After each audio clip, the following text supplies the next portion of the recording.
Amém, boa noite, irmãos, amém. Estou vendo aqui que quase todo mundo aqui já é aluno do Rema ou terminou, né? Temos aqui o nosso irmão Carlos e André, amém, que são de fora. Mas tem alguém aqui que ainda não fez o Rema? Acho que não, todo mundo. Só o João, amém. Então olha só, mas você podia estar pensando assim, mas então se não tem ninguém de fora, como é que vai ser essa aula? Bom, pelo menos eu sei que tem gente que está fazendo o Rema, mas ainda não teve aula de escatologia, não é verdade? Então vai servir também com gostinho para você ficar mais preparado, com mais vontade ainda da aula de escatologia. Amém, queridos? Eu quero que você abra a Bíblia lá em João capítulo 14, versículo 1. Está ligado aí, né? Já pode pôr a apresentação.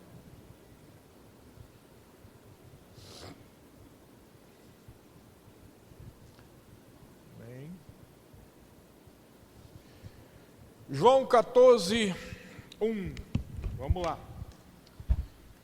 É interessante como a gente muitas vezes passa por muitos versículos e não percebe alguns detalhes nele, não é verdade? Alguém já passou por isso? Só eu. E olha que faz tempo que eu estudo a palavra, faz tempo que eu leio a Bíblia, me converti em 1980, de lá para cá tem muito chão rodado, né? Muitas páginas viradas também. Muitas páginas viradas, e uma coisa impressionante é que eu vejo na Bíblia é isso, é que às vezes você vê o texto, lê e não vê. Não é interessante isso? E um dos textos que eu demorei para ver o que ele estava querendo dizer foi esse de João capítulo 14, porque em João capítulo 14, a partir do versículo 1, diz assim: que o coração de vocês não fique angustiado, vocês creem em Deus, creiam também em mim. Na casa do meu pai há muitas moradas. Se não fosse assim, eu já lhes teria dito. Pois eu vou preparar um lugar para vocês. E quando eu for e preparar um lugar, voltarei e os receberei para mim mesmo, para que onde eu estou, vocês estejam comigo também. E vocês conhecem o caminho para onde eu vou. Por quê? Um texto tão claro como esse, eu já me confundi. Bom, porque geralmente a gente tem a tendência de ver só essa parte inicial, na casa do meu pai as muitas moradas e etc, etc. E eu não sei você, mas quando eu li isso pela primeira vez, a impressão que eu estava tendo era que havia mansões lá no céu, preparadas para a gente, e quando a gente morrer, ia morar naquela mansão. Alguém já pensou desse jeito aqui também? É? Só que ele está dizendo uma coisa muito interessante aqui. Ele não está só dizendo isso. Na casa do meu pai tem muitas moradas, eu vou preparar um lugar. Mas ele diz assim: quando eu terminar de preparar, eu vou voltar e vou buscar vocês. Esse detalhe que muita gente não vê. Ele está dizendo aqui, o próprio Jesus, que iria buscar, arrebatar a igreja. E esse é o primeiro texto de arrebatamento. Diga, primeiro texto. Amém, que nós encontramos no Novo Testamento. E o próprio Senhor Jesus Cristo prometeu que quando ele tivesse preparado o lugar, ele iria voltar e ele iria pegar a gente. Veja que ele não está falando aqui do dia que você vai morrer. Quer dizer, se alguém morrer aqui, pode ser que a gente, todos nós sejamos arrebatados, não é verdade? Ele não está falando disso. Né? É igual aquele texto de Apocalipse capítulo 3, versículo 20, que diz assim: eis que estou à porta e bato. Se alguém ouvir a minha voz e abrir a porta, eu entrarei e cearei com ele. E muitas vezes esse texto é usado para evangelismo. Estou batendo na porta do seu coração. Mas na verdade Jesus está falando ali para a igreja, não está falando para descrente. Então na verdade a principal mensagem de Apocalipse 3:20 é que Jesus está sempre na porta do teu coração. Agora você tem que ouvir ele. Amém. E aí eu sei que quando ele diz eu entrarei, a impressão que dá é que ele está falando de que Jesus vai habitar no coração daquele que nasce de novo também, mas ele está falando que existe uma presença constante dele que precisa ser reconhecida na nossa vida, amém? Então textos como esse nos mostram que muitas vezes nós passamos por cima e não vemos o óbvio, e uma das coisas óbvias em escatologia, que tem a ver com a doutrina dos últimos tempos, é que grande parte da Bíblia fala disso e a gente passa por cima e não vê. Você já passou por aqui e pensou que estava falando de uma promessa do dia que você ia encontrar com Jesus lá no céu, né? Mas não é disso que ele está falando, ele está falando do arrebatamento aqui. Ele está falando que ele iria preparar o lugar. E no fim ele ainda diz: vocês conhecem para onde eu vou. Ou seja, ele está dizendo, o Evangelho é o caminho. É através do Evangelho que vocês sabem o caminho pelo qual vocês serão arrebatados e retirados aqui desse mundo, para não ficar na grande tribulação. Diga comigo, eu não vou ficar na grande tribulação. Cara, se não fosse o calor tão grande e o amor que eu tenho por ar-condicionado, eu ia sair daqui, porque eu não estou conseguindo pegar na página da Bíblia aqui, por causa do vento. Mas vamos lá, vamos continuar. Então a primeira coisa que a gente precisa entender é, por que eu devo ficar informado a respeito de escatologia? Sei que talvez você já tenha ouvido aqui eu falar isso várias vezes, de outras aulas demonstrativas. Quem já fez o rema aqui já deve ter ouvido alguma coisa a respeito. Mas é muito importante, porque Paulo também diz que quando a gente ouve as mesmas verdades, isso é segurança para nós. Amém? Diga, é segurança para mim. Obrigado, meu amor. É por isso que ela é minha auxiliadora, tá vendo? Obrigado. Eu estava aqui sem conseguir parar aqui com... Amém. Então, olha só. É segurança para nós. O que a gente aprende da palavra é muito bom que a gente seja repetido e a gente ouça de novo e escute de novo, porque isso vai gerar fé. A fé vem pelo ouvir a palavra, e também fé a respeito de escatologia é gerada quando o mesmo assunto é ensinado.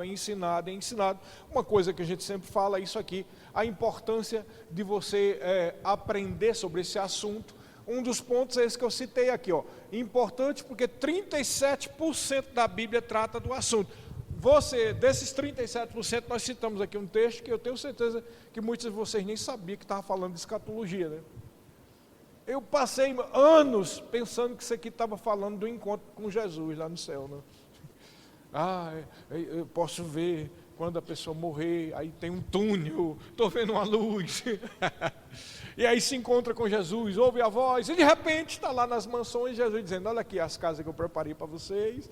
Mas ele não está tratando disso, ele está dizendo que prepara um lugar, mas ele está falando especificamente que um dia ele vai voltar e vai pegar a gente. Amém? Isso que se chama arrebatamento, amém? Revela a glória e o reino de Jesus Cristo, estimula a santidade. É interessante que existe, nós vamos tratar por cima assim, claro, porque aqui é só uma aula demonstrativa, sobre as várias vertentes de escatologia. Existem vertentes, por exemplo, que é preterista. Uma vertente preterista é aquela, pretérito, está falando do passado, tá? O preterista é aquele que pensa que as coisas do Apocalipse já aconteceu. Exemplo, para o preterista, o anticristo era Nero. Nero já morreu, o Apocalipse já aconteceu. Amém? Para o preterista, há muitas daquelas tribulações era a invasão de Israel pelos exércitos romanos, né? As perseguições iniciais da igreja. Isso é a escola resumidamente preterista. Não vamos aqui bater nesse ponto, mas existem dezenas de argumentos que provam que essa escola está errada, tá? Mas é interessante notar que essa escola preterista, que acredita que tudo já aconteceu, praticamente estava quase extinta, e de repente começou a surgir de novo. E o porquê? Né? Por quê? Tudo tem um porquê. Claro que muitas vezes o engano é estimulado por demônios, por Satanás, mas muitas vezes o engano vem no bojo, ou seja, junto com uma movimentação dos últimos tempos.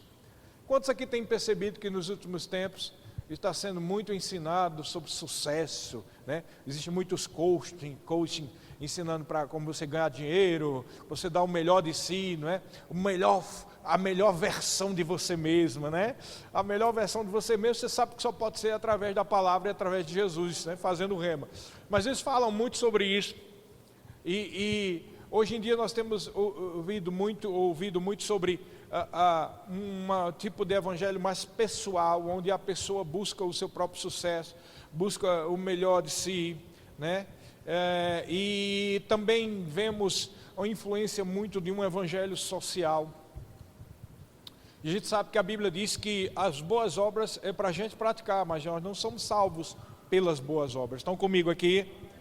Então, o que nós temos visto muito nos últimos tempos é um evangelho pautado mais social, para o social, onde se esquece do principal do evangelho, que é aceitar Jesus, né? Recebê-lo como Senhor e Salvador, a renunciar à vida de pecado, e essa coisa dos últimos tempos chegou a tal ponto, que muitos desses pastores e teólogos dessa linha aí, mais progressista das boas obras, chega ao ponto de dizer que um pobre é o nosso irmão. Queridos, ele não pode ser nosso irmão. Um pobre ou um rico não pode ser nosso irmão. Só pode ser nosso irmão quem nasceu de novo, amém? A Bíblia diz lá em João capítulo 1, a todos quanto receberam Jesus, Deus deu-lhes o poder de serem feitos filhos de Deus, a saber os que creem no seu nome. Só se torna filho de Deus quando nasce de novo, amém? Você pode dizer comigo, eu só me torno filho de Deus quando eu nasço de novo. Então as pessoas no mundo, elas são criaturas de Deus, elas não são filhos de Deus, logo elas não podem ser nosso irmão. Mas esse evangelho social chega ao tal ponto da renúncia e da desconstrução da pureza do evangelho, que começa a dizer que o pobre é o nosso irmão, né? E você junta coaching, evangelho do coaching, do sucesso, juntamente com o evangelho social, aí o ponto de vista preterista encaixa como uma luva. Por que se encaixa como uma luva? Porque para o preterista, ele não tem que estar esperando o arrebatamento nem nada.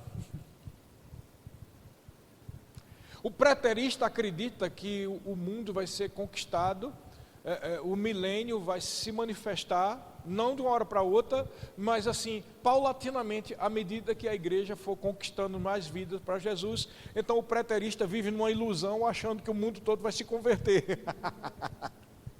Além de tudo, é uma grande ilusão.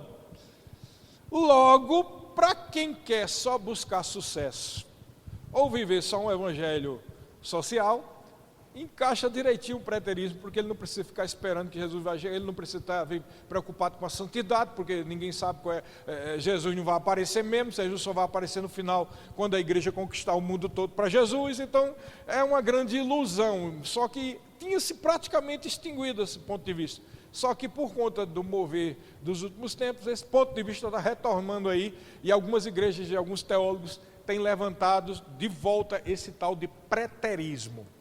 Quanto ao futuro, ao ponto de vista do Apocalipse, existem essas três linhas: futurista, preterista. Deixa eu ir aqui, é melhor ir aqui, esqueci do terceiro ponto. Aqui. Tem o futurista, desculpa, 2 pontos: futurista e preterista, tá?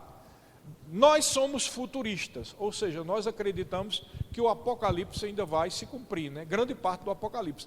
Os 3 primeiros capítulos não, porque os 3 primeiros capítulos tratam da história da igreja, são as cartas à igreja. Amém, queridos? Amém? Pois nós vamos chegar nesse ponto aqui. Outra coisa, esse ponto de vista, veja bem, que estimula a santidade, porque nós estamos aguardando que o Jesus virá. Mas ao mesmo tempo um preterista é perigoso, porque ele não espera que Jesus venha. Veja que os preteristas nos acusam, nós que somos futuristas, grande parte da igreja é futurista, né?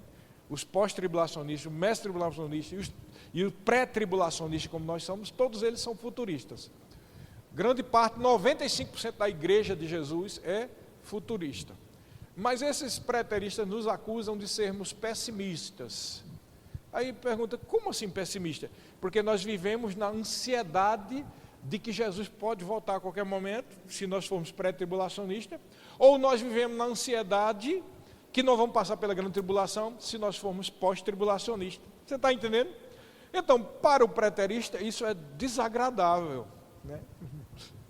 Não é politicamente correto, está entendendo? Entendeu agora o encaixe? Para o preterista, é melhor que Jesus nem venha agora e só venha depois que a igreja conquistar todo mundo para Jesus, porque ele se envolve com o social, ele procura o sucesso, ele procura enriquecer, e ele não se preocupa porque a trombeta não vai tocar para ele, né? Trombeta não vai tocar para o preterista. Amém? Vocês entenderam agora porque é perigoso esse ponto de vista? E ele vai na contramão disso aqui. Ele não estimula a perseverança, não estimula a santidade. Porque para o preterista, eles vão conquistando aos poucos. Então, nós temos que conquistar o mundo para Jesus, mas não é porque estão querendo evangelizar, mas é porque estão querendo que Jesus volte, ou o milênio se cumpra daqui a milhares de anos ou centenas de anos, né? Incentiva o serviço cristão, estimula a compaixão pelas vidas que estão perdidas, desperta a consciência da eternidade, estimula a perseverança e consola e extingue o medo. Por que consola e extingue o medo? Porque lá em 1 Tessalonicenses capítulo 4 fala que nós devemos nos consolar, porque nós não somos como aqueles que não têm esperança. Você tem esperança. Diga, eu tenho esperança. E quando a gente fala de esperança, não é como muitas pessoas dizem, tem esperança, é uma coisa bem fútil, esvaziada de sentido. Não, para nós a esperança é o retorno de Cristo. É chamado de bendita esperança. Nós estamos esperando a volta de Jesus. Nós estamos esperando a manifestação plena da glória de Cristo. Nós estamos esperando o arrebatamento da igreja. Nós estamos esperando a ressurreição dos mortos. É o que se chama de bendita esperança. Amém? Isso é muito importante e é por isso que nós precisamos retomar. O que aconteceu foi que durante milhares de anos a igreja ficou esperando que viesse o arrebatamento. Muitas coisas aconteceram na história. E muitas pessoas se cansaram de pregar sobre esse assunto. Só que você está vendo o que está acontecendo no mundo e está vendo que todas as profecias estão se cumprindo, não é verdade?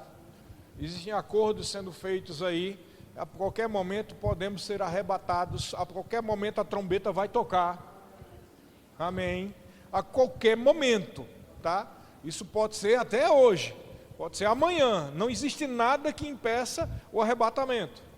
Só que as coisas estão cada vez mais claras, as coisas estão cada vez mais óbvias, e muito mais do que era 15, 20 anos atrás. E as coisas estão se cumprindo, tá? Então vamos lá. Esse é o motivo pelo qual você deve estudar. Agora, como eu estava falando, os pontos de vista escatológicos. Tem aquele que eu falei, o futurista e o preterista. E dentre os pontos de vista futuristas, existe essa divisão aí. Quanto à tribulação, tem o mesotribulacionista, ou seja, aquele que acredita que a igreja vai ficar até a metade da grande tribulação e será arrebatado. Eles sustentam esse ponto de vista naquela história da trombeta. Porque a Bíblia diz que a trombeta vai soar. E eles misturam essa trombeta com a 7ª trombeta lá são 7 trombetas. E eles misturam essa trombeta de juízo de Apocalipse com a trombeta do arrebatamento, mas são 2 trombetas diferentes. Uma é chamada de trombeta de Deus e a outra é a trombeta do juízo. A trombeta de Deus é tocada por Deus, né? Vem de Deus, isso aí. Ninguém sabe quem é que toca, mas a trombeta do juízo é um anjo que toca, né? Esses juízos começam lá quando Jesus, o Cordeiro, que é digno, rompe os selos e começam os 7 selos, que são 7 tipos de juízo, depois 7 trombetas lá pelo meio da grande tribulação, e por fim as 7 taças. Então o mesotribulacionista, ele tenta acomodar tudo, ou seja, ele quer ao mesmo tempo acomodar quem crê que a igreja vai passar pela grande tribulação, e ao mesmo tempo acomodar quem crê como nós, que nós seremos arrebatados, tá? E aí eles misturam com essa história da trombeta, só que esse ponto de vista também é facilmente derrubado, porque existem muitas argumentações que provam que isso não é verdade. Amém? Só que a gente não vai tratar agora, hoje aqui, porque é só uma aula uma aula demonstrativa, tá? Então existe o mesotribulacionista, o pós-tribulacionista, que é aquele pós, está falando de depois, é aquele ponto de vista que acredita que a igreja vai passar pela grande tribulação, e Jesus vai vir depois que terminar a grande tribulação, tá? Com efeito, a Bíblia diz que Jesus vai vir, mas nós cremos que antes da vinda de Jesus, a segunda vinda, tem o arrebatamento da igreja, tá? Essa é a diferença. Para o pós-tribulacionista, é um pouco confuso, porque eles acreditam que ao mesmo tempo, numa hora só, no mesmo tempo, a igreja vai ouvir a trombeta, seremos arrebatados, seremos ressuscitados, depois, ao mesmo tempo, é um bate e volta, a gente chega lá, ao mesmo tempo a gente volta com Jesus e vem para cá, quer dizer, não se cumpre nada, cadê o casamento, as bodas do Cordeiro, né? Cadê o juízo que nós vamos participar, que é o tribunal de Cristo, para receber galardões e coroas? Então, o ponto de vista pós-tribulacionista também tem muitas brechas, e uma das quais é essa, é um bate e volta, quer dizer, no mesmo dia que é arrebatado, é o mesmo dia que recebe a coroa, é o mesmo dia, tudo acontece, depois no mesmo dia a gente volta para cá, para poder se encaixar todas as promessas. Então a gente vê que não tem muito cabimento. Esse ponto de vista pós-tribulacionista é o ponto de vista dos calvinistas, né, das igrejas reformadas, né, batista tradicional, esse pessoal todo presbiteriano, eles são pós-tribulacionistas, tá? E tem o ponto de vista pré-tribulacionista, que grande parte da igreja hoje é pré-tribulacionista. Por quê? Porque quase todos os pentecostais e neopentecostais, isso é um termo que eles inventaram, né? Todos eles são pré-tribulacionistas. Então, só você botar a Assembleia de Deus do Brasil aqui, já vai uma cambada de 50% dos crentes, né? Aí você bota logo um monte de igreja que tem aí, como a nossa, e um monte de igreja, você vai ver comunidades e tal, quase todo mundo é pré-tribulacionista. Porque é realmente o ponto de vista mais bíblico, mais coerente. Pode ser, é interessante, né? Quando a pessoa não quer crer, é muito interessante isso, né? Você dá para Paulo aqui, Paulo, olha uma prova aqui, aí você, amém, pastor, olha outra prova, amém, pastor, olha outra prova, amém, aí eu te dou 20 provas, tu, amém, aí chega na 21ª, tu diz, pastor, isso aí parece que não está muito bem, está faltando um versículo aqui, eu não sei, eu não tenho resposta, olha aí o erro, aí o pós-tribulacionista é um ponto certo, um ponto errado, um ponto certo, um ponto errado, quer dizer, mais de 50% dos argumentos pós-tribulacionistas caem por terra. Mas se o cara encontra um ponto que é meio estranho no pré-tribulacionista, já acha que está tudo errado. Quando a pessoa está predisposta a não crer, né, uma pontinha de cabelo já destruiu tudo, toda a construção. Você entendeu? Por quê? Aí você pode dizer, mas se o pré-tribulacionismo é o mais correto, por que ainda encontra essas pequenas brechas? Porque escatologia é um terreno muito movediço. Existem provas que você se baseia em 3 versículos, mas existem alguns pontos de escatologia que só tem um versículo. Aí a gente sabe que um versículo não dá para estabelecer uma doutrina, é verdade ou não é? Mas se você pega essa doutrina que só tem um versículo e junta com as outras 30 que tem muitos versículos, encaixando tudo direitinho, está certo. É melhor do que acreditar nos pontos de vista errados dos pós-tribulacionistas. Então, de todo o assunto de escatologia, o ponto de vista que a gente crê que é o mais bíblico, o mais correto e tem mais versículos bíblicos que provam ele, é o pré-tribulacionismo. Amém, querido? O pré-tribulacionismo não está dizendo pré, é antes. Nós acreditamos o quê? Que a igreja vai sair antes da grande tribulação. Esse negócio pré, meso e pós tem a ver com a permanência da igreja. Pré-tribulação, a igreja fica até antes da tribulação. Meso-tribulacionista, a igreja fica até a metade da grande tribulação. Pós-tribulacionista, a igreja só vai depois da grande tribulação. Amém? Veja, existem tribulações e existe a grande tribulação, são duas coisas diferentes. É claro que a Bíblia diz que nós iríamos passar por tribulações e aflições. O próprio Jesus Cristo disse: no mundo tereis aflições, ou seja, pressão, tribulação. Mas tende bom ânimo, porque eu venci o mundo. Amém? Isso são as tribulações do dia a dia. Mas existe a grande tribulação, ou melhor dizendo, o período de 7 anos, chamados de a ira de Deus, ou também o tempo de angústia de Jacó, especificando o que tem a ver com a tribulação que os israelitas vão passar. Tudo isso aí são termos sinônimos a respeito da grande tribulação. A grande tribulação é a 70ª semana de Daniel. Lá em Daniel capítulo 9, nós vimos que o anjo Gabriel diz: 70 semanas está reservado para você, Daniel, para o teu povo e para a tua santa cidade. Daniel era judeu, a santa cidade é Jerusalém, o povo de Daniel eram os israelitas. As 70 semanas estão destinadas aos israelitas. Só que quando ele faz a contagem lá, a gente vê que quando ele chega na 49ª semana, é justamente quando Jesus vem. É morto e vai para o céu. E aí para. Por que para? Porque começa a dispensação da igreja. E as 70 semanas está reservada para Jacó, ou seja, para os israelitas. Então a 70ª semana de anos, que são 7 anos, está reservada para o final, depois que termina a dispensação da igreja. E como é a dispensação da igreja, também é uma outra prova de que nós não vamos passar porque onde já se viu terminar a dispensação da igreja, a gente ficar junto da angústia de Jacó e da grande tribulação e da 70ª semana que está destinada aos israelitas, mas não para a igreja. Amém? Vamos lá, é muita coisa, eu sei, tem muita coisa, mas a gente está indo. Fé em Deus. Vamos lá. Mas quanto ao milênio, também existem esses 3 pontos de vista. A milenista, essa particular A significa sem, né? Não tem. O amilenista, ele não crê no milênio, porque eles creem assim, ó, as profecias não são literais, o milênio é simbólico, e começou, esse tio aí foi que apareceu aí, não tem nada a ver, tá? E começou desde a ascensão de Cristo. Então, esse ponto de vista é o ponto de vista dos católicos, de grande parte dos católicos, e é o ponto de vista dos preteristas. Você entendeu? Os preteristas acreditam que nós já estamos no milênio, porque quando diz assim que nós vamos reinar com Cristo, para eles é o quê? O milênio. Para os católicos, por que já começou? Porque para eles o Papa é o vigário de Deus e é o representante de Cristo.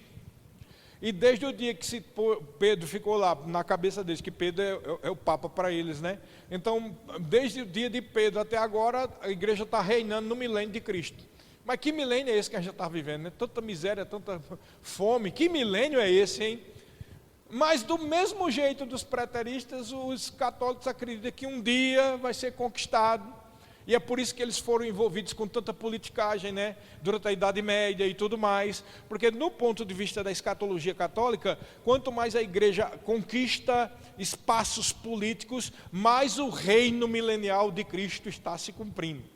Da mesma forma, os preteristas acreditam que quanto mais a igreja se envolve com a política, se envolve com isso, com aquilo outro, em tudo quanto é lugar, mais a igreja está exercendo o milênio de Cristo até um dia que Jesus vai voltar, porque agora já que tudo prepara... Para eles é o contrário, né? A Bíblia diz que Jesus vai preparar lugar para a gente, mas para o preterista a gente está preparando lugar para Cristo. Nós estamos preparando a casa de Cristo. Quando estiver pronta, aí Cristo vem. É o contrário, é um negócio muito errado, entendeu? Mas isso é a ânsia de quem está acomodar o mundo naquilo que Deus colocou como profético. Dá nisso aí, tá vendo? Quando a gente é muito, assim, não literal com o que está escrito na Bíblia, corremos esse risco. Todos esses pontos de vista que nós não concordamos, né? Que esses preteristas e tal, todos eles têm uma coisa em comum, sabe o que é? Eles não são literais na Bíblia. Eles são extremamente simbólicos, tudo é um simbolismo. Uma promessa de volta de Cristo é simbólica, um arrebatamento é simbólico, 144 mil lá que está escrito lá em Apocalipse é simbolismo, o milênio é simbólico, tudo é simbólico. Querido, se tudo é simbólico, quem garante que tu está salvo? Porque pode ser simbólico também, né? Será? E se a salvação só fosse se sentir bem? Não é? Está tudo simbólico? Então também quem garante cura para você? Se é tudo simbolismo, então ele não levou sobre si as suas enfermidades, ele levou um problema psicológico que deve ser a maneira que você se sente curado, né? Ou então é uma espécie, como eles estão tendo agora, né? Tudo como é que se chama? Quando eu me sinto um animal, é o quê? Como é que é o nome? Identifica, pronto. Hoje em dia tudo eu me identifico com um cachorro, eu sou um cachorro. Então eu me identifico curado, então eu estou curado. Então tudo é questão de identificação, porque tudo é simbólico, né? E aí o evangelho se esvai, nada fica bíblico, tudo é uma falsidade. E aí, para que a gente vai para a igreja? Eu me sinto bem em casa, eu me sinto salvo em casa, eu me sinto em igreja em casa, né? Não, tudo é identificação. Eu me sinto uma pedra, eu sou uma pedra, fico em casa, eu sou uma pedra. Então é uma loucura, os últimos tempos são uma loucura diabólica, que eu acredito que são demônios destruidores de mentalidade, destruidor de mente, que está destruindo a mentalidade das pessoas, e um dos motivos é esse, quando não se torna literal naquilo que está escrito. Todos esses pontos de vista têm em comum isso, a falta de literalidade. Pós-milenista é aquele que acredita, pós-milenista, ele acredita na conversão de todos paulatinamente. Cristo reinará de maneira espiritual e só voltará após isso, não é literalista. Então, existe uma pequena diferença aqui, né? Um acredita que já começou o milênio E os outros acreditam que o milênio vai se manifestar quando Cristo vier, quando tiver tudo preparado. A casa dele estiver preparada, ele vem, aí se manifesta o milênio. É só essa diferença.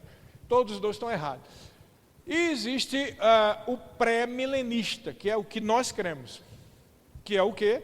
Que a segunda vinda de Cristo traz a manifestação do reino, do milênio. Como ele prometeu. Como está escrito literalmente lá em Apocalipse. Você está entendendo? Assim, é preciso fazer um esforço de incredulidade para se encaixar nesses outros pontos de vista. Eu te digo, quanto mais você lê a Bíblia, quanto mais você se entrega seu coração ao Senhor, em todos os aspectos, da santidade, da fé, né, da busca da manifestação do Espírito, quanto mais você busca ao Senhor, mais cheio de fé você se tornará, porque você estará com o coração aberto para ouvir o que está escrito na palavra. E logo o Espírito Santo vai levar você a ser literal na palavra. Eu não consigo entender como alguém pode ser fiel ao Senhor de todo o coração, tendo esses tipos de ponto de vista. Tá? A gente ainda encontra algumas pessoas fiéis que são pós-tribulacionistas ou meso-tribulacionistas, porque eles estão aí errados na questão de se a igreja vai ficar ou não. Mas essa questão do milênio é muito sério, porque é uma promessa. A Bíblia diz lá em Apocalipse que ele vai reinar conosco por 1000 anos. Está muito claro que haverá um milênio. Amém, queridos? Amém? Então, antes de continuarmos, precisamos levar em consideração alguns pontos sobre escatologia, e a gente precisa entender isso aqui, isso é base para tudo que você for estudar a respeito deste assunto, que é os alicerces. Eu coloquei esse tripé aí, né, porque, como você sabe, quase tudo que a gente tem aqui em cima do púlpito é em cima de tripé, né? Temos a bateria, temos o pedestal, quase tudo é tripé, com exceção do púlpito, mas tem essa mesinha aqui que também é tripé. Porque isso é uma forma clássica, né, de design que garante firmeza. Né? Ah, mas 4 é melhor. Sim, mas isso é uma forma econômica. Se você só tem metal para botar 3 pernas e não tem para 4, se você põe 3, essa é a forma para ficar encaixado, tá bom? É uma questão econômica. Tem até banquinhos também que são feitos dessa forma, com 3 pés.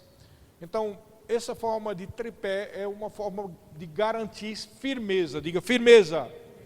Então, nós colocamos assim para você entender que existe um tripé da hermenêutica, ou seja, da maneira de interpretar a escatologia. Hermenêutica significa isso.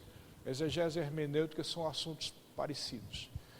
Primeiro, a primeira base é quanto à interpretação, que eu já falei alguma coisa aqui. Temos que ser literais. Diga, eu devo ser literal. Quando a Bíblia fala de algo que é simbólico, ela mesmo já dá a entender que é simbólico. Você, pelo texto, você vai ver que é simbólico.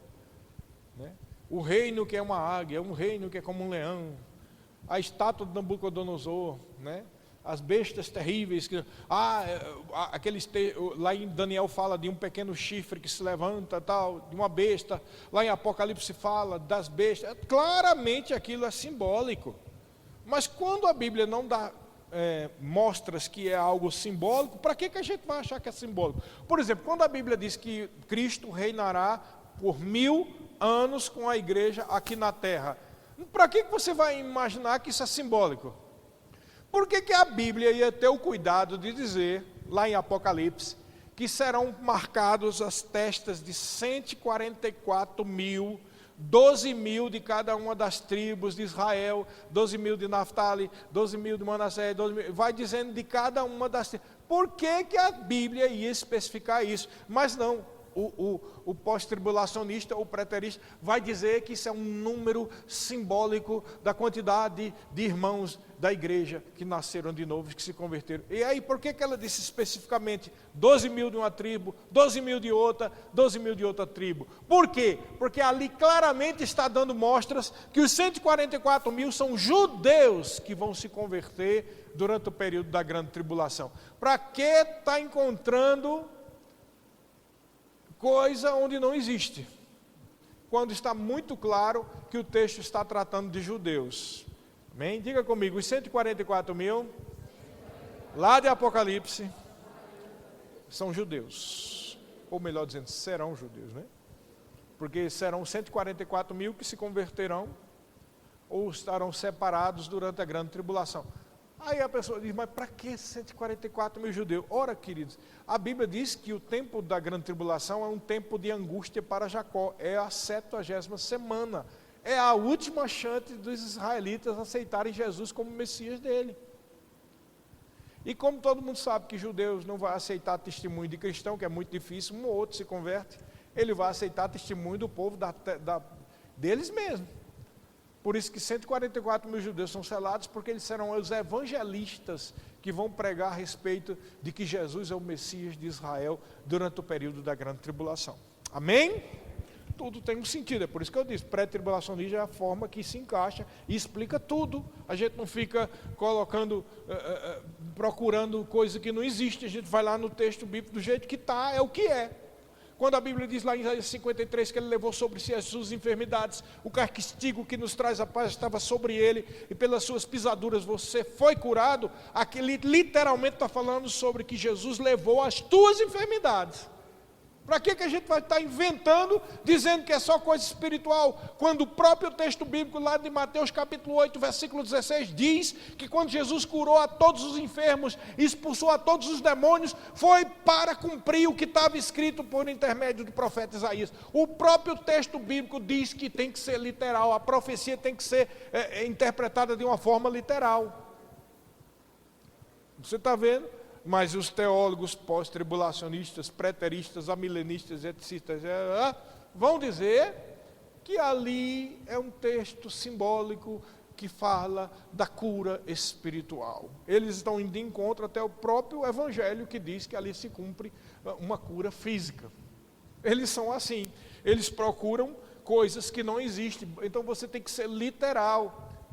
Esse método é também chamado de método histórico-gramatical. Qual é a vantagem? Estabelece um padrão para provar as interpretações particulares, é baseada nos fatos e é a interpretação usada, ou deveria ser, nas demais doutrinas, entre as quais a de cura física, a expiação pela cura física. Amém? Só que, se você for literal em escatologia, você vai terminar sendo pré-tribulacionista. Não tem, querido, escuta só, não tem como você ser literal e você acreditar que a igreja vai passar pela grande tribulação. Se você está acreditando é porque você não leu a Bíblia ainda, nesse texto. Amém? Porque quando você se torna literal, não tem como encaixar o pós-tribulacionismo, por exemplo. É por isso que o pessoal calvinista, esse pessoal que é pós-tribulacionista, eles falam e dão muita importância ao ponto de vista figurativo, simbólico. E todo pentecostal, ou neopentecostal, ou o nome que eles queiram dar aí, ele vai ser literal. Porque a gente crê do jeito que a Bíblia está dizendo que está ali. É o quê? Se não acontece, o problema não está com Deus, nem está com a Bíblia, deve estar com a gente. Porque Deus prometeu, Deus falou, ponto final. Amém? Ou no caso de escatologia, reticência. Ponto final não, reticência. Por toda a eternidade. Amém? Glória a Deus. Vamos lá. Vamos lá.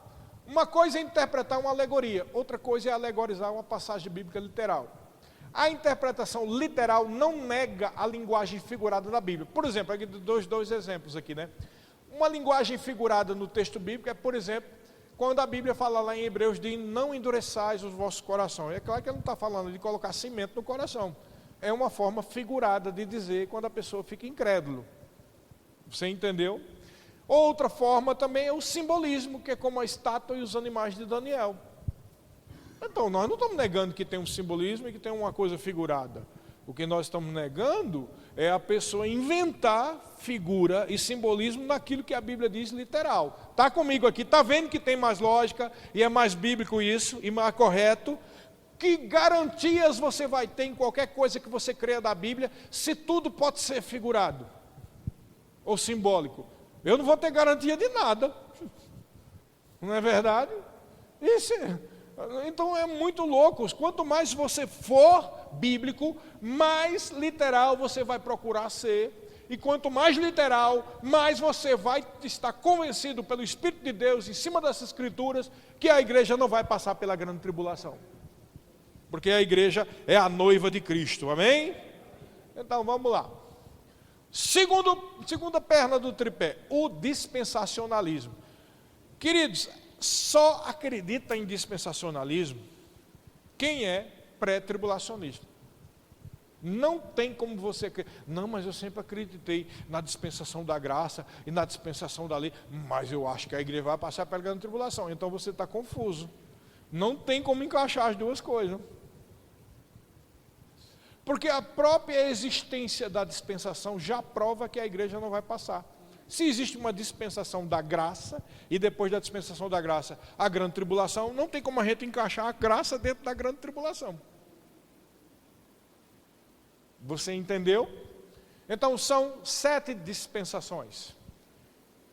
A dispensação edêmica do Éden, tá? Dispensação do Éden, deixa eu passar aqui para você, que é chamada de inocência. Tem vários termos parecidos, tá? A edêmica ou da inocência, a da consciência, a do governo humano, a patriarcal, que também pode ser chamada da promessa, porque fala da promessa para os patriarcas, tá? A da lei, a da graça, que também pode ser chamada dispensação do Espírito ou dispensação da igreja, todos têm vários nomes, né? O milênio, que também é chamada de dispensação do reino, ou dispensação do milênio, ou dispensação do reino, tá? Que é a última dispensação. Porém, nós vamos falar agora sobre dispensação, e você vai ver que a dispensação tem a ver com um ponto que faz com que a dispensação não seja o final de todas as coisas. Por quê? Toda dispensação tem essa característica aqui, ó. É o ponto de vista que reconhece o plano e a administração de Deus para a humanidade através, olha só, é isso aqui, ó, da execução de passos progressivos. De quem? De Deus. Quando ele trouxe o juízo do dilúvio, quando houve a confusão das línguas na Torre de Babel, quando houve a lei, ou seja, que são passos, a Bíblia diz que a lei era um aio, ou seja, era um guia, é um passo progressivo de Deus, onde é requerido da humanidade, de cada dispensação, são exigidas responsabilidades e requeridas prestação de contas aos homens, ou ao homem, a respeito do seu relacionamento com Deus.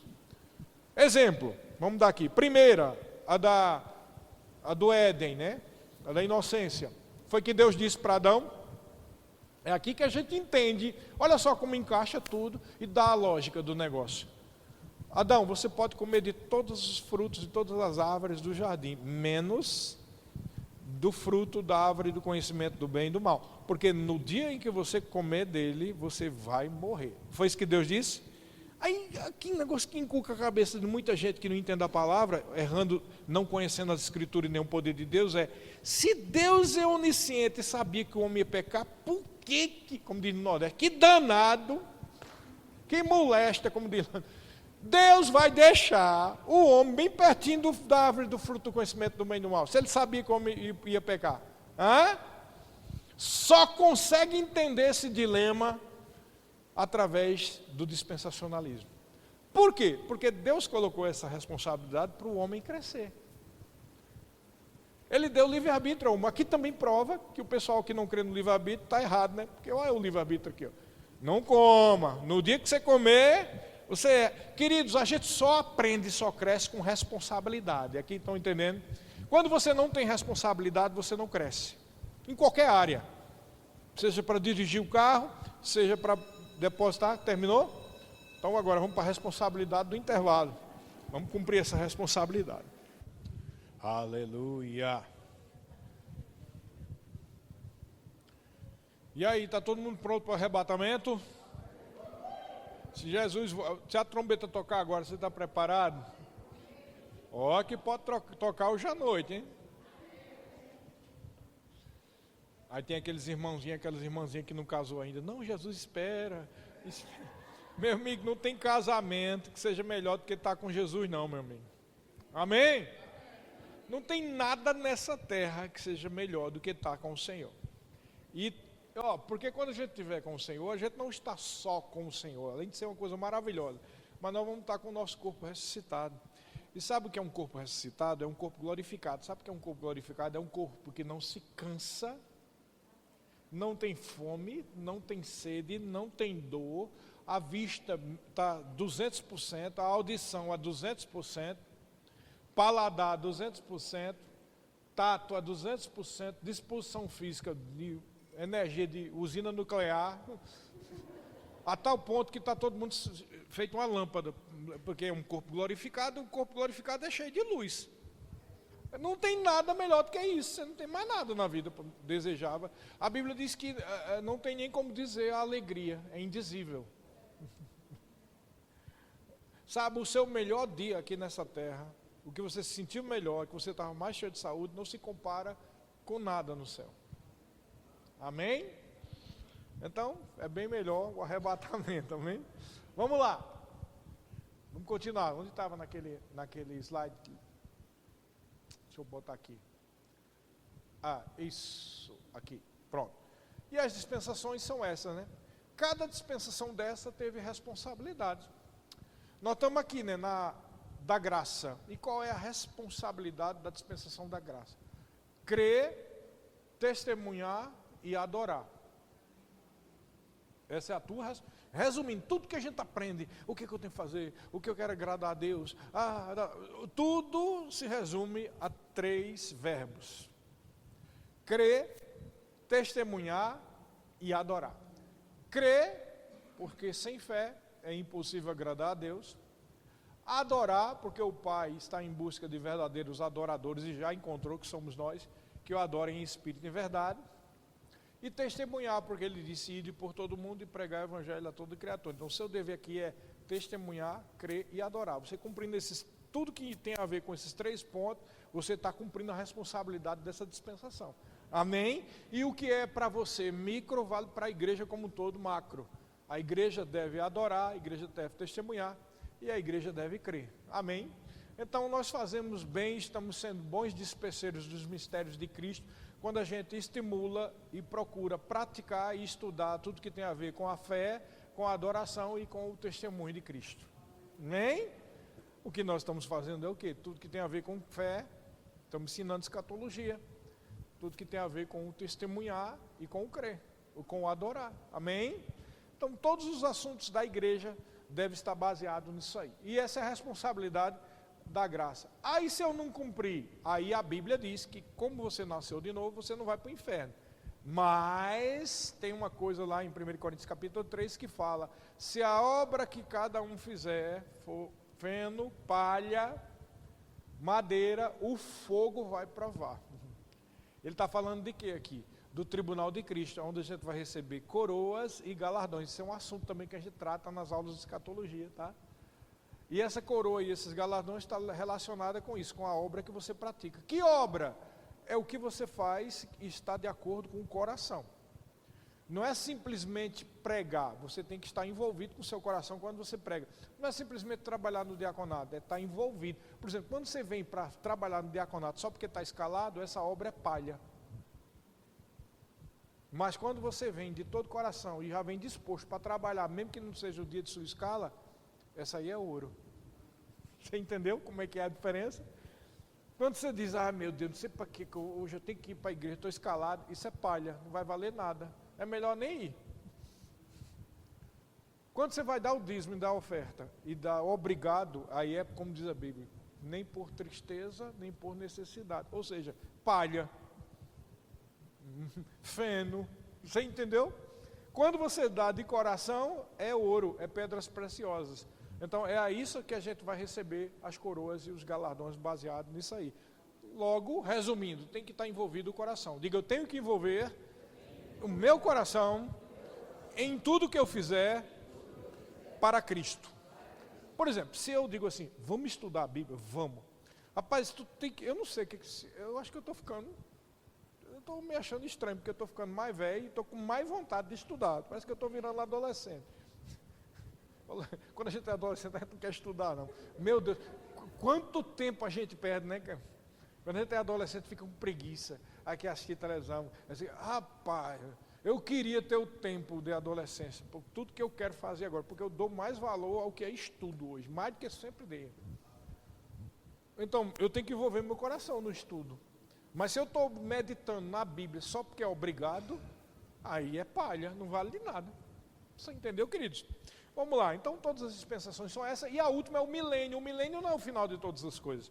O milênio, como toda dispensação, tem responsabilidade.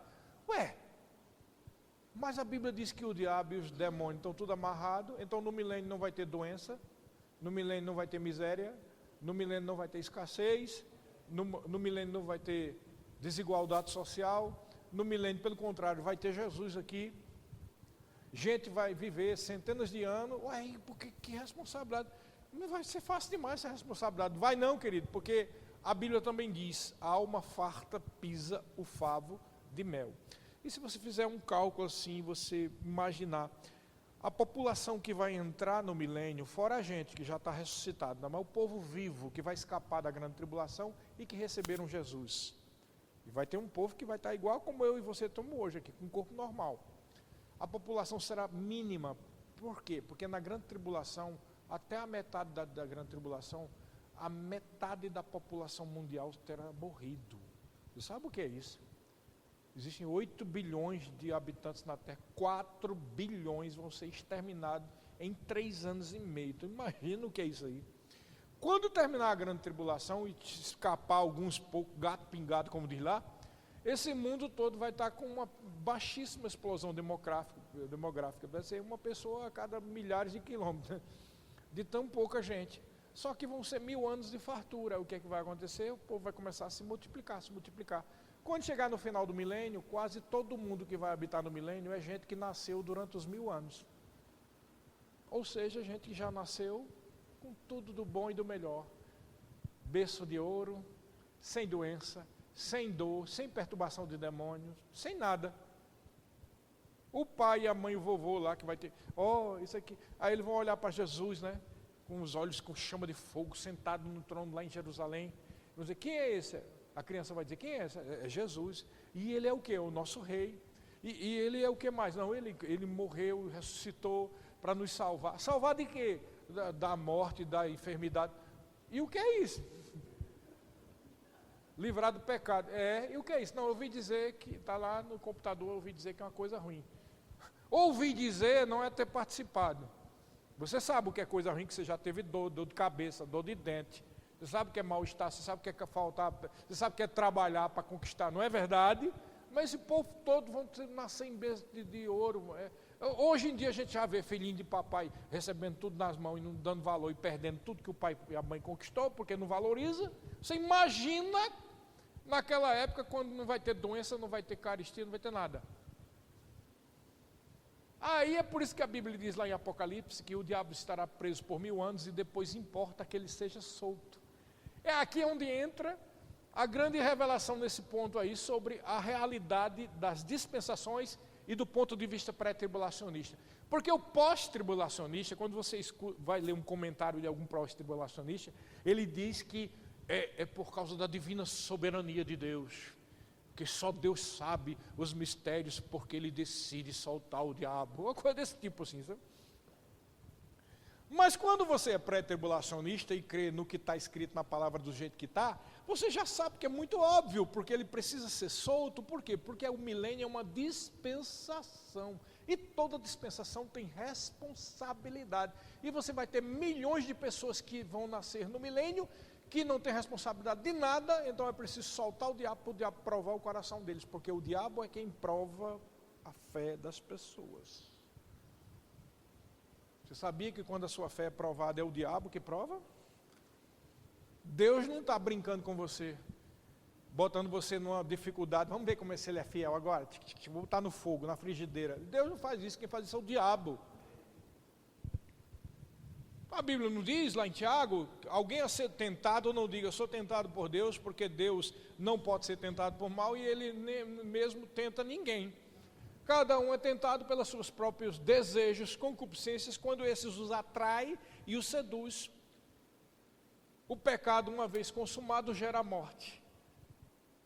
Não vos enganeis, meus irmãos, porque tudo que é bom, tudo que é perfeito, vem do alto, do Pai das luzes, de onde não há sombra nem variação, porque segundo o seu querer, Ele nos criou como que primícias das suas criaturas. Ou seja, Deus é bom e Ele não quer provar você. Ah, mas Abraão não foi provado? Foi, e se tornou o pai da fé. E através da fé do crente Abraão, em Cristo Jesus, nós somos salvos, para que a gente não precise ser provado.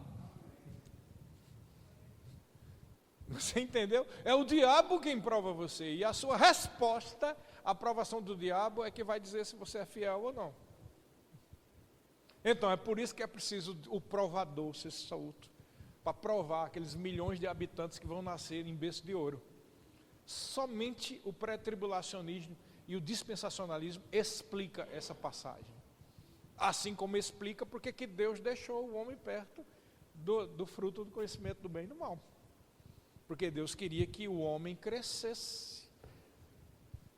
É o que eu sempre gosto de dizer, você sendo um pai, vamos supor que o mundo espiritual se abrisse assim, você tem uma criança, e o mundo abre-se, e você vê o seu filho sendo maltratado no primeiro emprego que ele tem. Aí você como pai, eu não vou permitir que meu filho passe por isso, eu vou dar o suor, mas não vou permitir que meu filho seja empregado de ninguém. Alguém já teve esse tipo de pensamento, já ouviu alguém fazer isso? Você está privando o seu filho de amadurecer.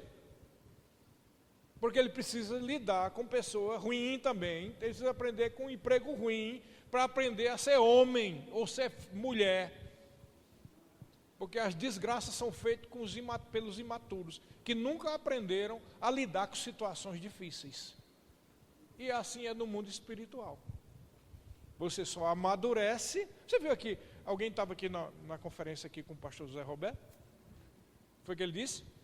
Tempos difíceis formam homens fortes, e tempos fáceis formam homem fraco. Um milênio forma gente fraca. Mas provações e tribulações formam crente fiel. Não porque a tribulação é a ferramenta de Deus, mas porque o cão vem para perturbar, e você, para ficar firme, tem que estar firme no Senhor e na palavra. E aí se torna... Lembra? Meus irmãos, tende por motivo de grande alegria o passados por muitas provações. Não é o que diz Tiago capítulo 1? Porque a perseverança deve ter uma ação completa. Como é que você vai ter uma ação completa de perseverança se você só vive no bem bom? Papai me protege, mamãe me protege, eu só estou no bem bom. Nunca vou ser perseverante, você é uma pessoa frouxa, fraca, sem controle das emoções. A gente encontra muito nas igrejas gente descontrolada emocionalmente porque são imaturos. Quando diz, rapaz, tu deves melhorar, diz, ninguém me ama. Calma, só porque a gente está dizendo que tem que melhorar nisso. Você sabia que a gente, como pastor, encontra muita gente assim? Eu entrei no Evangelho, quando eu nasci de novo, em 1980, de lá para cá encontrei tanta gente frouxa que você nem imagina. Né? Eu sei que a igreja é um hospital, mas a gente precisa ser curado, a gente não pode ser doente a vida toda. A gente entra no jardim da infância para um dia fazer vestibular, não é para ser gugu dadá e estar no jardim da infância o tempo todo. Não, rapaz, você está entendendo? Isso é ser crente fiel. Amém? E assim também a respeito das dispensações. As dispensações são escolas da humanidade, vamos dizer assim. Escolas da humanidade. Vamos lá, será que vai dar tempo? O terceiro a perna do tripé é essa questão de Israel e a igreja. Isso é tão importante que você não imagina. Se você for para uma igreja pós-tribulacionista, calvinista, tradicional, eles vão dizer que nós somos o Israel de Deus. Não, você não é o Israel de Deus. Você é a igreja. Israel de Deus é o povo israelita que se converteu. Esse texto de Gálatas fala disso. Eu não vou para lá agora, porque não vai dar tempo, eu estou querendo dar o máximo de assunto para vocês possível, mas se você for lá para esse texto de Gálatas, capítulo 6, versículo 15 e 16, fala da igreja, dos novos nascidos e do Israel de Deus, mostrando claramente que existe um povo da igreja que se converteu dentre os gentios, os da Galácia, e dentre esse povo havia o Israel de Deus. Então, se tem dois povos dentro da mesma igreja, claramente está falando de judeus e gentios aqui. Amém? É muito importante isso aqui, porque esse pessoal que acredita que tudo é simbólico, tudo é subjetivo, eles acreditam que tudo que está profetizado a respeito de Israel já é automaticamente da igreja, mas não é. Uma coisa é o judeu Abraão, que foi provado e aprovado e se tornou o nosso pai na fé, por causa da provação da fé dele e da atitude de fé dele, se tornou exemplo para nós. Outra coisa é uma profecia a respeito de Israel, como por exemplo, lá em Isaías fala que de todas as famílias da terra, pelo menos um representante virá a Israel para a festa do tabernáculo anualmente. Isso é uma promessa, nunca se cumpriu, porque isso aí só pode ser cumprido no milênio. O território que Deus deu a Israel, nunca ele possuiu, nem no tempo do rei Salomão. Por quê? Porque isso é uma promessa que vai se cumprir no milênio. Existem várias promessas a respeito do povo de Israel que só vai se cumprir no milênio. Logo, as profecias para Israel não podem ser automaticamente transferidas para a igreja. Amém?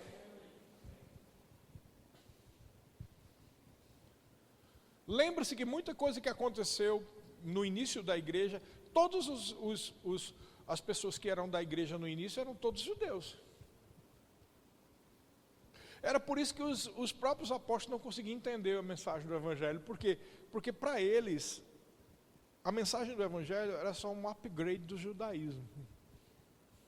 Eles ficaram admirados que Samaria recebeu a mulher. Eles ficaram admirados que os gentios começaram a receber o batismo do Espírito Santo. Porque para eles era tudo para Israel. É por isso que há essa confusão, porque o Velho Testamento todo era para o Israel, só que ali já estava a profecia a respeito do que iria surgir no futuro, ou seja, os gentios se convertendo. Existe um mistério que é muito profundo, que não vai dar tempo para a gente tratar aqui, mas lá em Isaías, no capítulo 9, versículo 6, que fala sobre um menino se nos deu, um filho se nos deu, um menino nasceu, do aumento do seu reino terá paz sem fim. Não fala sobre isso, uma profecia a respeito do nascimento de Jesus.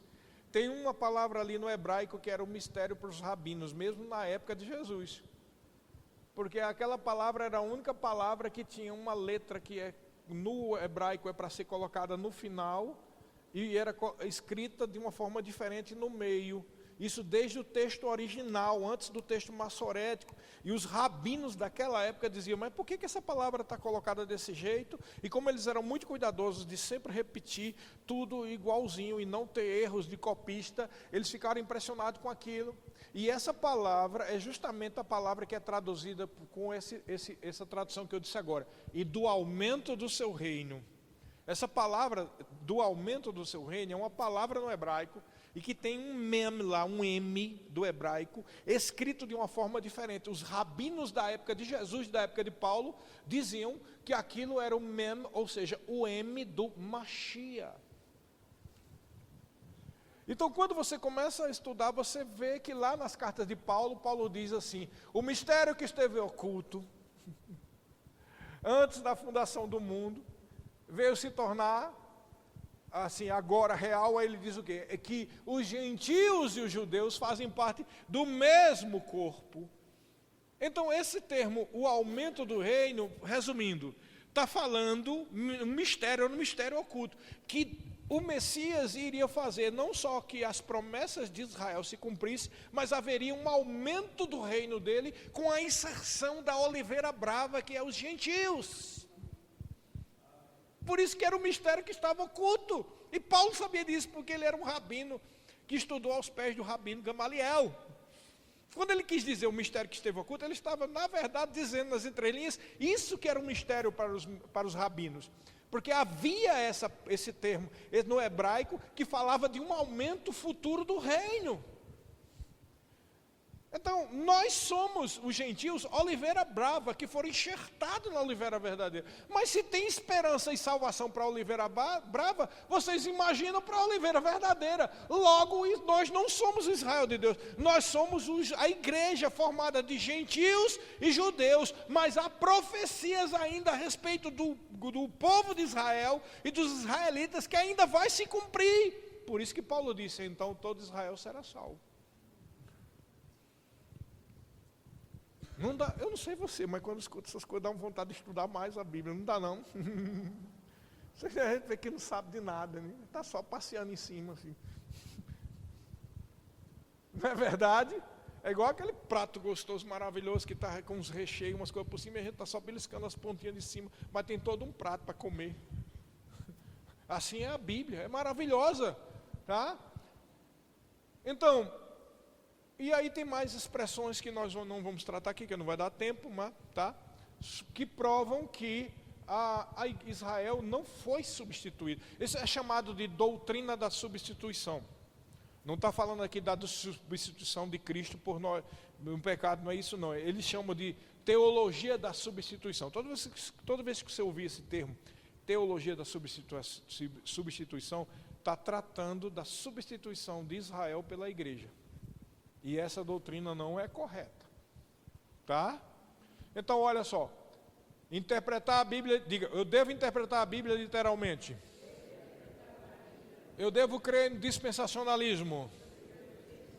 E eu devo fazer separação entre os planos de Deus para Israel e para a igreja. Esses três bases deixam você firme. E é impossível você crer que a igreja vai passar pela grande tribulação. Se eu devo crer que há uma profecia para Israel e outra para a igreja, como a Bíblia descreve, e a Bíblia diz que para Israel está destinado 70 semanas, e a grande tribulação é a 70ª semana, logo a igreja não está, porque isso aí é para Israel.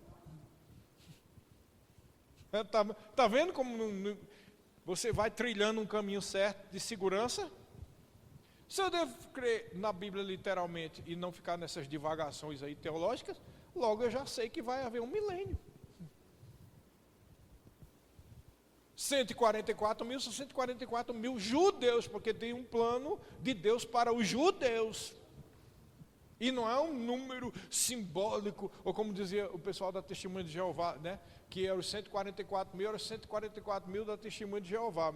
Dizem que só de Testemunha de Jeová tem não sei quantos mil mais que isso aí, então já furou. A profecia dele já furou.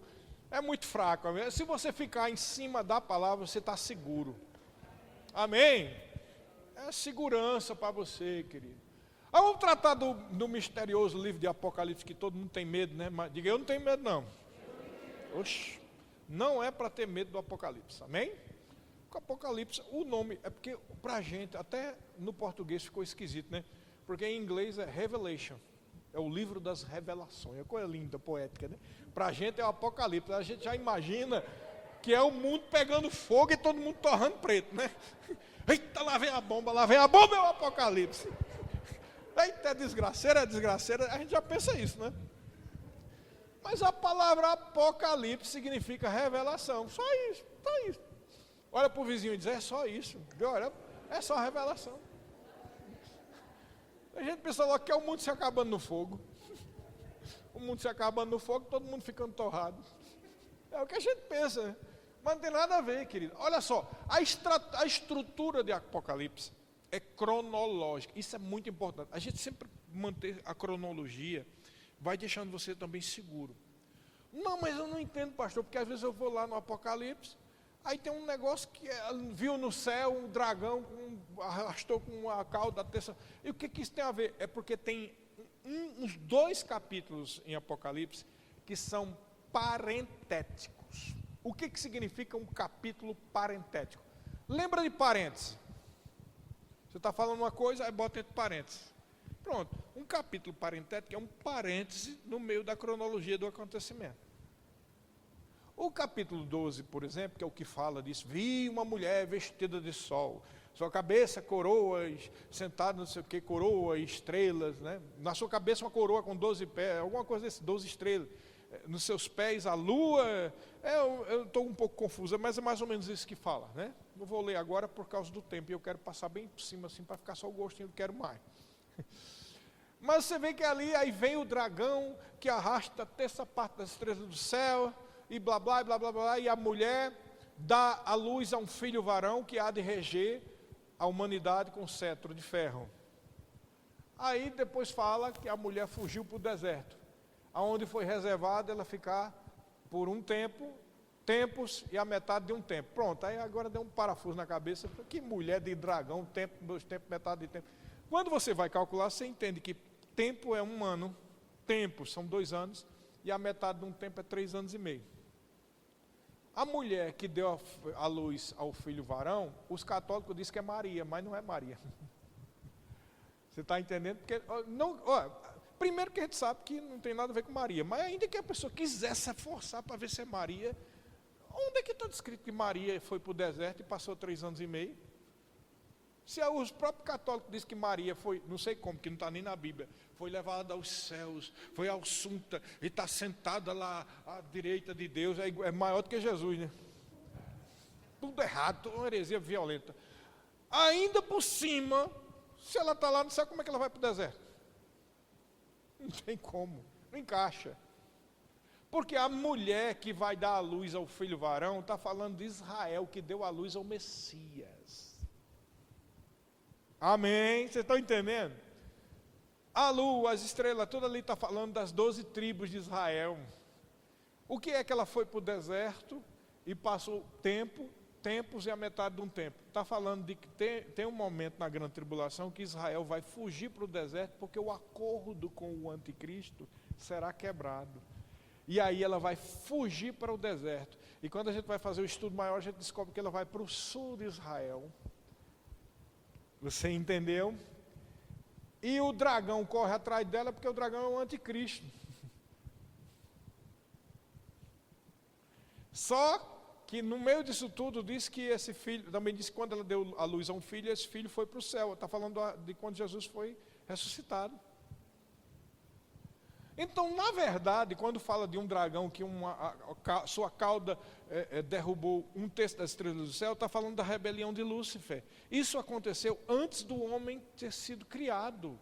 Logo, esse capítulo parentético, na verdade, está falando da história desde que tudo foi criado, sem inserir a igreja. Está falando do início antes do homem ser criado, quando houve a rebelião de Lúcifer. Está falando da profecia a respeito da mulher, que era Israel, que ia dar à luz o Messias. Está falando do Messias que veio, que foi ressuscitado. E de repente, já fala dela do deserto por 3 anos e meio. Por que de repente, já está falando da grande tribulação e desconsidera esses 2000 anos da dispensação da igreja? Porque Israel que é o relógio profético. A dispensação da igreja foi uma oliveira brava que foi enxertada, foi uma misericórdia de Deus para com os gentios. Nesse período da igreja, o relógio parou. É por isso que na estátua de Daniel também fala dos reinos do mundo, até o dia em que Jesus morreu e foi ressuscitado, e de repente ele já fala da grande tribulação. Ele desconsidera todo o período da história da igreja, porque a história da igreja, o relógio profético parou. É o tempo, quando lá em Isaías diz o quê? O Espírito do Senhor está sobre mim, porque Ele me ungiu para dar vista aos cegos e tal, para anunciar o ano aceitável do Senhor e o dia da vingança do nosso Deus. O dia da vingança do nosso Deus é a ira de Deus, que é a grande tribulação. O ano aceitável do Senhor é a dispensação da igreja. Lembra, Lucas capítulo 4, versículo 16, diz que Jesus foi, como era do seu costume, que ele estava na igreja direto, foi para a sinagoga e foi dado a ele o livro do profeta Isaías, e ele abriu o texto que estava escrito: o Espírito do Senhor me ungiu, e anunciar o ano aceitável do Senhor. E ele fechou o livro. Por que ele não disse o restante que fala do ano, o dia da vingança? Porque Jesus estava inaugurando agora a dispensação da igreja. O ano aceitável do Senhor. Diga, eu estou no ano aceitável do Senhor. É um outro sinônimo para a dispensação da graça. A dispensação da graça, a dispensação do Espírito, a dispensação da igreja, ou o ano aceitável do Senhor. Por que é o ano aceitável? É o ano em que Deus se fez aceitável para todos. Do aumento do seu reino haverá paz sem fim, ou seja, o ano aceitável. O tempo em que a oliveira brava é enxertada na oliveira verdadeira. Entendeu agora? Vai chegar um momento que o ano aceitável acaba para dar o dia da vingança, que é o quê? A ira de Deus, que é o quê? A grande tribulação, que é o quê? O tempo de angústia para Jacó, que é o quê? A 70ª semana de Daniel. Não é para a igreja, diga, não é para mim. Então, Apocalipse é cronológico. Lá no capítulo 1, versículo 3 diz, bem-aventurados os que leem, os que ouvem e os que guardam a palavra dessa profecia. Diga, eu devo ler. Diga, eu devo ouvir. E eu devo guardar. Aí ele vai adiante e diz o quê? Para João. Vamos lá, Apocalipse 1,19. Vamos abrir isso. Apocalipse 1,19. Vamos abrir a Bíblia. Você está gostando? Apocalipse 1,19. Tem muita coisa, porque tanta coisa a gente quer abençoar o máximo, mas o tempo é pouco. 1,19 diz assim: escreva, pois, as coisas que você viu, as que são e as que hão de acontecer depois dessa. Diga, as coisas, diga comigo, o que ele viu, diga o que é, que é o que são, é a mesma coisa, e diga, e as coisas que vão acontecer.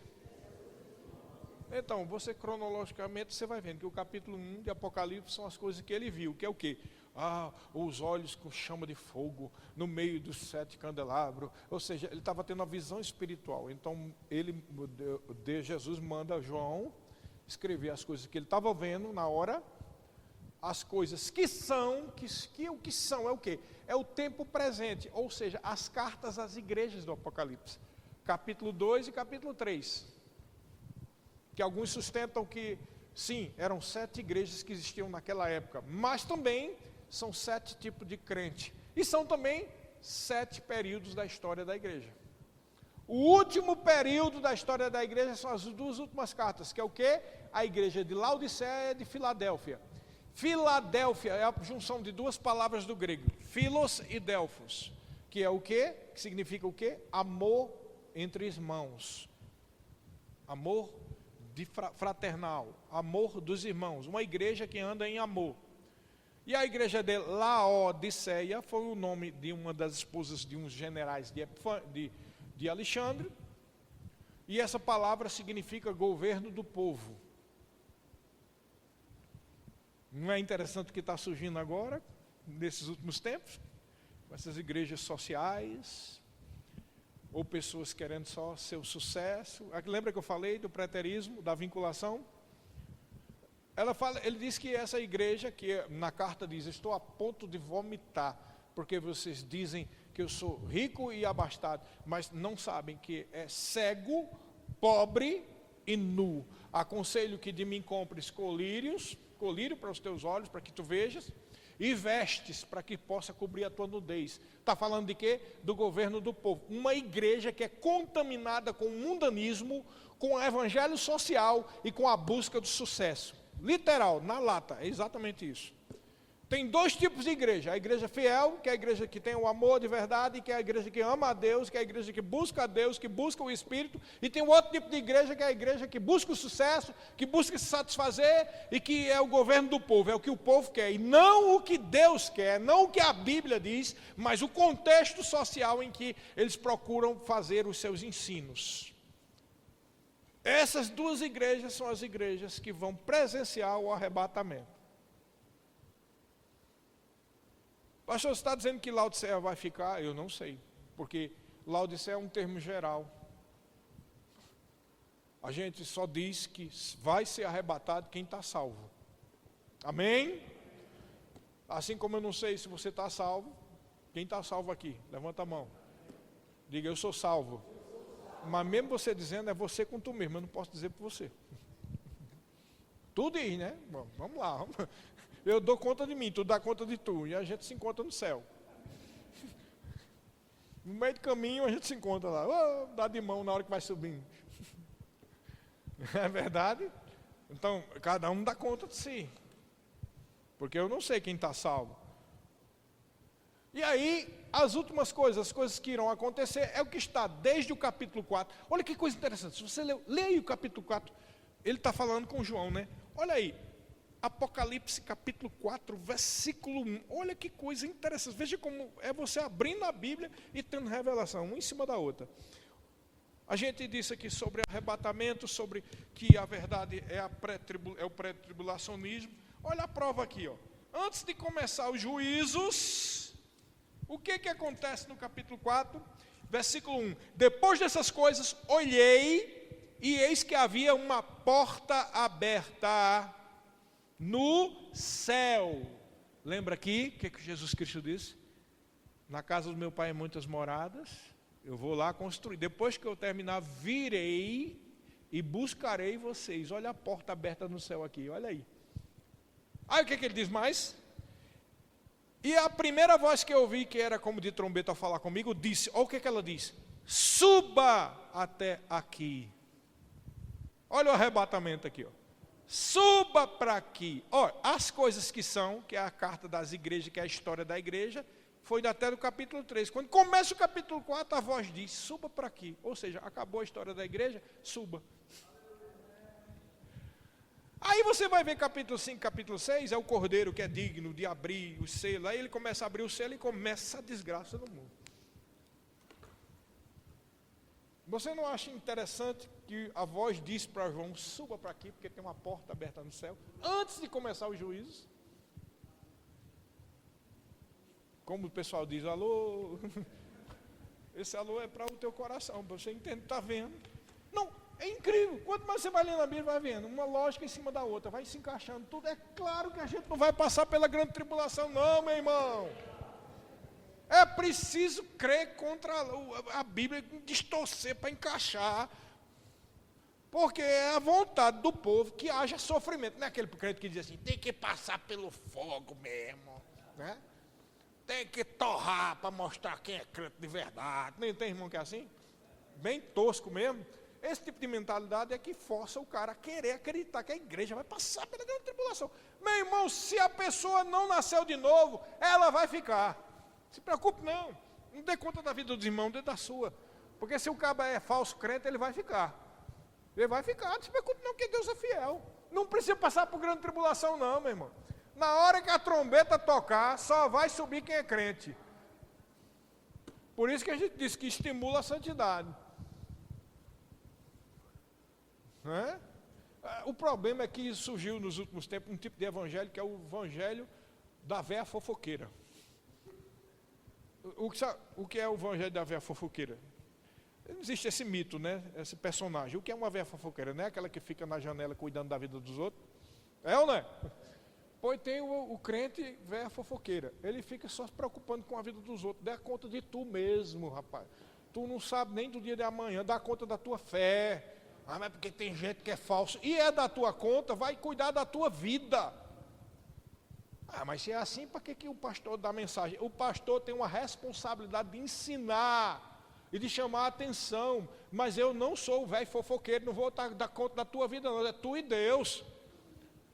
Tá? Agora eu te digo, eu tenho que advertir. Se tu vive uma falsidade e vive no pecado, você vai ter consequência. E não é eu que quero, não. É o que a Bíblia diz. Tá? Amém? É o que a Bíblia, é tu e Deus. Como disse Jesus, quem acusa vocês não sou eu, é a palavra que eu tenho pregado. Não foi isso que ele disse? É a mesma coisa. Mas existe uma preocupação das pessoas se preocupar com os outros, né? Fulano é falso, Beltrano, é bom que passe a igreja pela grande tribulação. Não é da sua conta. É igual aqueles, que coisa herética, essas igrejas que não permitem que as pessoas que não é da igreja participem da ceia. Isso é uma heresia, rapaz. Sabe qual é a justificativa deles? Pode perguntar para ele, eu já sei de cor. Sabe qual é a justificativa dele? porque tem gente que não vive uma vida correta e vai participar da Santa Ceia do Senhor. Aí dá vontade de dizer para esse pastor, é da sua conta, porque se o cara come veneno, é ele que come, não é você que está dando para ele, não. Essa é uma preocupação, é o evangelho da velha fofoqueira, só se preocupando com a vida dos outros, em vez de se preocupar com a própria vida. Porque no dia do arrebatamento, querido, só vai subir quem nasceu de novo. Diga, eu nasci de novo. Oh, aleluia, glória a Deus. Então essas coisas todas de juízo acontecem entre o capítulo 4 e o capítulo, na verdade, entre o capítulo 19, é porque tem alguns juízos no 22, mas no capítulo 19 fala do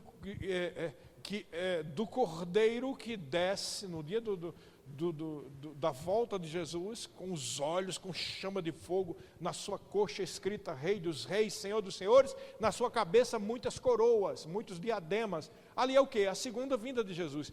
E aí diz que ele vem junto com os exércitos dos céus. Nós que já estaremos lá com ele, vamos vir com ele.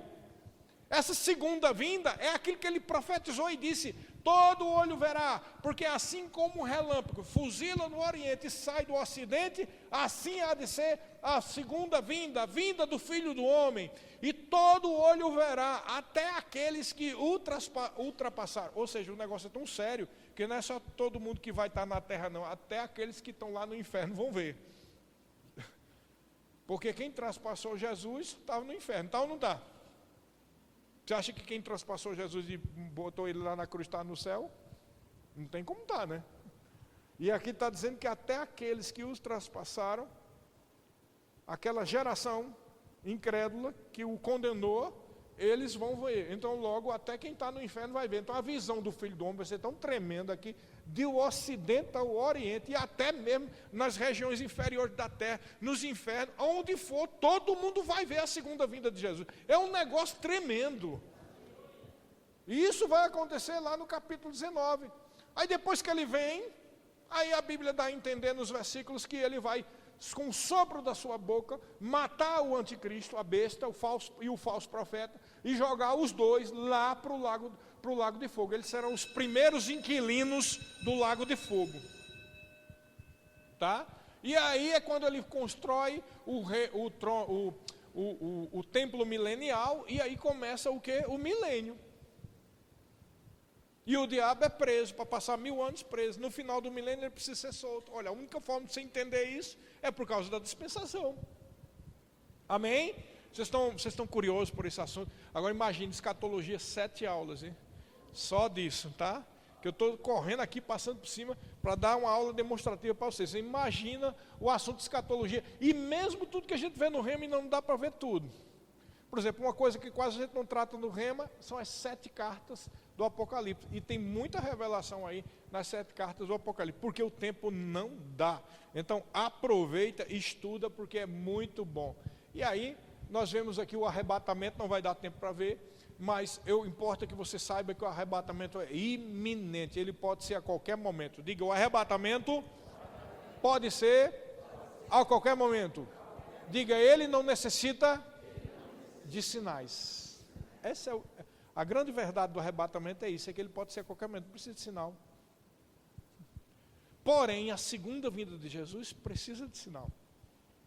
E se tem sinal para a segunda vinda, logo a gente sabe quando é que ele chega, porque tem que passar 7 anos, deixa de ser iminente. E ele não disse, o Filho do Homem voltará assim como um ladrão. Se o pai de família soubesse o dia que o ladrão vinha, cuidaria. Ora, se é como o dia de um ladrão aparece, ele está falando aqui que pode ser a qualquer momento.